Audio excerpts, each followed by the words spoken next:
Hello, இது ரொம்ப முக்கியமான ஒரு ப்ராப்ளம். இந்த ப்ராப்ளமில் என்ன கண்டுபிடிக்க போகிறோம்னா எலக்ட்ரோஸ்டாட்டிக் ஃபோர்ஸ் கண்டுபிடிக்கணும். அதே மாதிரி என்ன கண்டுபிடிக்கணும்னா கிராவிடேஷனல் ஃபோர்ஸும் கண்டுபிடிக்கணும். சரி, இப்போ யாருக்கு அது கண்டுபிடிக்கணும் அப்படின்னு பார்த்தோம்னா ஒரு புரோட்டானுக்கும் ஒரு எலக்ட்ரானுக்கும் கண்டுபிடிக்கணும். அது யாரில் இருந்து கண்டுபிடிக்கணும்னா ஹைட்ரஜன் ஆட்டம். இப்போது ஹைட்ரஜன் ஆட்டம் நமக்கு தெரியும் H11 அப்படின்னு சொல்லிட்டு அதில் வந்து ஒரு எலக்ட்ரான் இருப்பான், கரெக்டாக. அதேமாரி ஒரு புரோட்டான் இருப்பான். இவங்க ரெண்டு பேருக்கு இடையில இருக்கக்கூடிய கிராவிடேஷனல் ஃபோர்ஸ் எவ்வளோ இருக்குன்னு கண்டுபிடிக்கணும். அதே மாதிரி இவங்க ரெண்டு பேருக்கு இடையில இருக்கக்கூடிய கூலும் ஃபோர்ஸ் எவ்வளோ இருக்குன்னு கண்டுபிடிக்கணும். இது தட் இஸ் எலக்ட்ரோஸ்டாட்டிக் ஃபோர்ஸ். இப்போ கொஷனில் என்னென்ன கொடுத்துருக்காங்க பார்த்தீங்கன்னா, உங்களுக்கு charge of the electron value கொடுத்துருக்காங்க, mass of the electron value கொடுத்துருக்காங்க, அதே மாதிரி mass of the proton value கொடுத்துருக்காங்க. இதை வந்து நம்ம ரெண்டாக பிரிச்சுப்போம் இப்போ. சரியா? இப்போ ஃபஸ்ட்டு என்ன கண்டுபிடிக்க போகிறோம்னா நம்ம எலக்ட்ரோஸ்டாட்டிக் ஃபோர்ஸை கண்டுபிடிச்சிடலாம். ஃபஸ்ட்டு எலக்ட்ரோஸ்டாட்டிக் ஃபோர்ஸ் நமக்கு என்ன ஃபார்முலா தெரியும் அதில், that is F is equal to என்னன்னு தெரியும், 1/4π எப்சிலான் Q1 Q2/R ஸ்கொயர். இதுதான் நமக்கு தெரிஞ்ச ஃபார்முலா.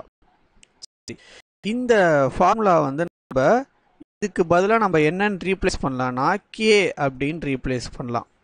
கே அப்போ இது என்ன ஆகும், Q1 Q2ங்கிறது என்னது, charge of the electron, charge of the proton. அப்போ தட் இஸ் இது நம்ம என்ன ரீப்ளேஸ் பண்ணிடலாம்னா Q ஸ்கொயர்னு replace divided by R square.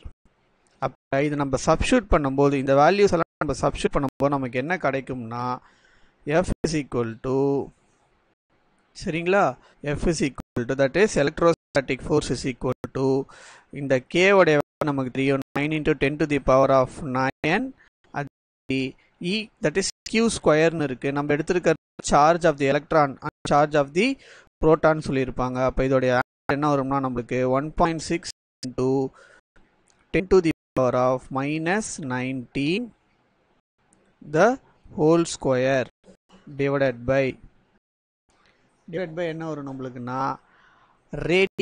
ரேடியஸ்ங்கிறது என்னன்னு கொடுத்துருக்காங்கன்னா இந்த இடத்துல ஆர் அப்படிங்கிறது டிஸ்டன்ஸ். ஜென்ரலாக நம்ம ஆர் அப்படிங்கிறத என்ன பண்ணோம்னா டிஸ்டன்ஸ்னு சொல்லுவோம். அப்போ டிஸ்டன்ஸோடைய வேல்யூவை நம்ம ஸ்கொயர் பண்ணோம். அப்போ என்ன டிஸ்டன்ஸோடைய வேல்யூ எவ்வளோ கொடுத்துருக்காங்க, 5.3 into 10 to the power of -11 the whole square மீட்டரில் கொடுத்துருக்காங்க. ஸோ நோ ப்ராப்ளம் நம்மளுக்கு. அப்போ இதை நம்ம கம்ப்ளீட்டாக சால்வ் பண்ணால் நமக்கு என்ன கிடைக்குதுன்னா எலக்ட்ரோஸ்டாட்டிக் ஃபோர்ஸோடைய ஆன்சர் கரெக்டாக நமக்கு என்ன கிடைக்கும்னா இதை சால்வ் பண்ணும்போது 8.2 into 10 to the power of -8 Newton அப்படின்னு கிடைக்கும்.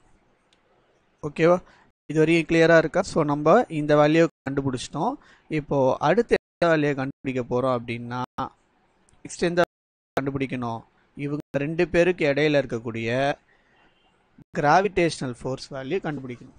கிராவிடேஷனல் ஃபோர்ஸ் வேல்யூக்கு நம்மளுக்கு என்ன formula, F is equal to நமக்கு தெரியும் Gm1 m2/R ஸ்கொயர். அப்போ இந்த ஃபார்முலாவை நம்ம சப்ஸ்டியூட் பண்ண என்ன ஆகுது பாருங்க, G stands for what, it is a gravitational constant.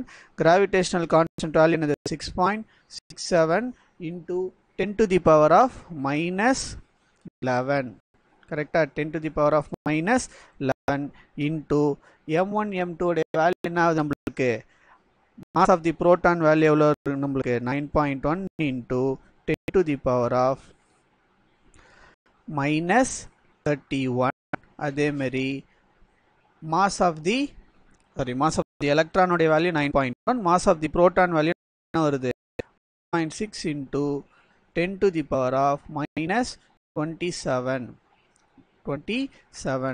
இதை டிவைட் பண்ணால் நமக்கு ஆன்சர் என்ன கிடைக்கும், that is divided by the same distance என்னது நம்மளுக்கு இந்த இடத்துல டிஸ்டன்ஸ் ஆஃப் ஸ்கொயர், கரெக்டாக. அப்போ 5.3 into 10 to the power of -11 the whole square. அப்போ இதை சால்வ் பண்ணும்போது நமக்கு ஆன்சர் என்ன கிடைக்கும்னா 3.4 into 10 to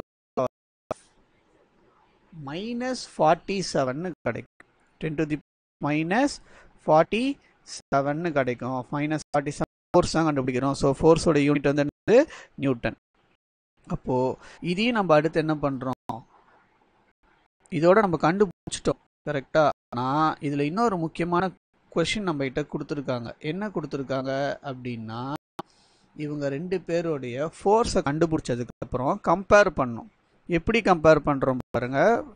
electrostatic force divided by gravitational force. Electrostatic force divided by gravitational force. Electrostatic ஃபோர்ஸில் நம்ம என்ன ஆன்சர் கண்டுபிடிச்சோம்?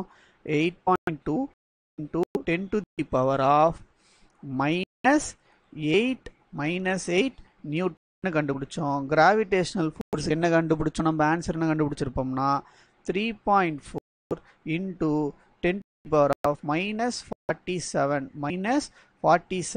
நியூட்டன் கண்டுபிடிச்சிடும். அப்போ இது நம்மளுக்கு சால்வ் பண்ணும்போது என்ன கிடைக்குதுன்னா, ஆன்சர் என்ன கிடைக்குதுன்னா அப்ராக்சிமேட்டாக நம்மளுக்கு 2.41 into 10 to the power of 39 கிடைக்குது. ஆன்சர் பாருங்க என்ன கிடைக்குது? 39. என்ன 39 கிடைக்குது? அது +39 கிடைக்குது. ஆன்சர் எதில் இருக்கு? ப்ளஸ்ஸில் இருக்குது. 10 பவரில் என்ன இருக்குன்னா ப்ளஸில் இருக்குது. அப்போ இதிலே நமக்கு என்ன சொல்கிறாங்கன்னா, எலக்ட்ரோஸ்டாட்டிக் ஃபோர்ஸு கிராவிடேஷ்னல் ஃபோர்ஸோட ரொம்ப ரொம்ப ரொம்ப ரொம்ப என்னது அதிகமாக இருக்குது. இந்த கிராவிடேஷ்னல் ஃபோர்ஸை விட இந்த எலக்ட்ரோஸ்டாட்டிக் ஃபோர்ஸ் எப்படி இருக்குது? வெரி வெரி லார்ஜராக இருக்குது. ஸோ அப்படி இருக்கிறதுனால நமக்கு என்ன நடக்கும்னா, நம்ம ஒரு குட்டி குட்டி பேப்பர்ஸ் வந்து நம்ம பிச்சு போட்டுட்டு ஒரு கோம்பை எடுத்து நம்ம பக்கத்தை நல்லா ரப் பண்ணிட்டு பக்கத்தில் போய் வச்சோம்னா என்ன ஆகும்? நம்மளுக்கு அட்ராக்ட் ஆகிடும். அப்போ என்ன சொல்கிறாங்கன்னா, கிராவிடேஷ்னல் ஃபோர்ஸை விட எலக்ட்ரோஸ்டாட்டிக் ஃபோர்ஸ் உங்களுக்கு எப்படி இருக்கும்? நல்லா ஸ்ட்ராங்காக இருக்குது அப்படின்னு சொல்லியிருக்காங்க. ஸோ கான்செப்ஷுவலாகவும் சரி, ஒரு எக்ஸாம் பாயிண்ட் ஆஃப் வியூவும் சரி, இது ஒரு இம்பார்ட்டன்ட் ப்ராப்ளம். தேங்க்யூ.